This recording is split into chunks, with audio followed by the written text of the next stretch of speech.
the debate on whether we should allocate more resources to causes and treatments, to research on causes or treatments, or social issues caused by dementia.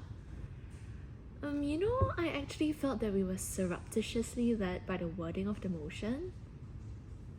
What about it? We were led to think that causes and treatments are purely biological, while the consequences of dementia are purely social. Because of this, our debate fell into a chicken or egg dilemma, research as preventing dementia and social interventions as dealing with its consequences. Since dementia has no known cause and treatment and is a progressive illness, we were caught in arguing whether research or social intervention would alleviate the cost of dementia more. But actually, if you think about it, causes and treatments are necessarily biological and consequences of dementia aren't only social. So the scaffolding theory of aging and cognition model tells us that people's life experiences such as education and physical fitness, which can be shaped by social intervention, can enrich or deplete neurons. So instead of seeing research and social intervention as being separate, it seems like both dementia prevention and dementia treatment require an all-rounded approach that involves both medical research and social intervention. That's true. I guess research and treatment can also address the social aspects. What do you think about researching into social aspects? Well, I've recently been part of a research learning more about Alzheimer's and dementia through biomarkers, and I realized that actually other than measuring biomarkers, we've actually also taken into consideration the other various social factors to make sure that the research is more all-rounded.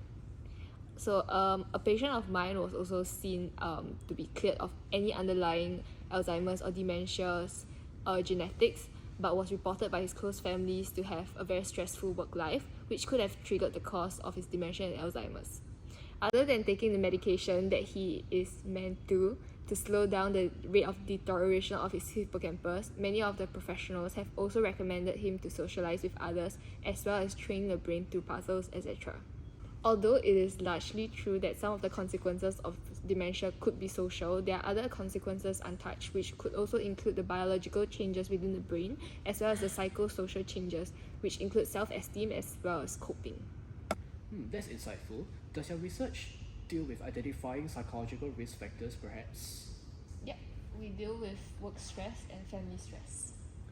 Definitely, stress is a risk factor. From the guest lecture, I learned that mental health issues aren't just the array of downstream impacts that dementia brings onto the older adult, but more importantly, mental health is a predisposing risk factor. Alzheimer's disease has both the biological and psychological dimensions, mainly in terms of amyloid pathology and a cognitive decline respectively. There are some psychological treatments which can be promising against cognitive decline without tackling the amyloid pathology. There's no effective biological cure for dementia, so preventive treatments targeting risk factors are important. One known risk factor is repetitive negative thinking, which comprises worry and rumination. In fact, stress is also a consequence of repetitive negative thinking and can explain cognitive decline. Thanks guys for sharing. That makes me think of my late grandmother who passed away from Alzheimer's. Unfortunately, there was no effective cure for her and other people like her. I was too young to remember when she passed, but I know this loss had a grave impact on my family and has fueled their desire to contribute to the future of research. I used to feel unable to contribute to these conversations or powerless to help.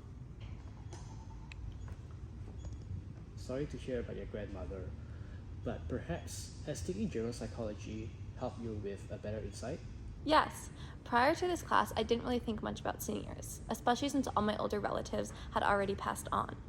However, by taking geropsychology and learning about the importance of taking a step back and analyzing the disease on a bigger scale, I've gained a better understanding of Alzheimer's and feel more equipped to help them. Learning about Alzheimer's has also drawn my attention towards the issues faced by an aging population in Singapore, but also elsewhere, as this is also a pressing issue in my home country of Canada. It is clear there is a need for better resource allocation towards the various aspects linked to dementia on an individual and global scale. Thanks for sharing about your grandmother, Claire. That makes me think about my grandmother too. She is recently at risk of developing dementia. We should research more to understand better the risk factors for dementia, including psychological factors. We could then detect these risk factors early to prevent onset of dementia in people like my grandmother. That's right. Actually, I think that much research should be done to address social risk factors. I've actually seen a few such of these cases in my patients, and I think that it will greatly help them. On another note, there needs to be more education on dementia as a holistic condition.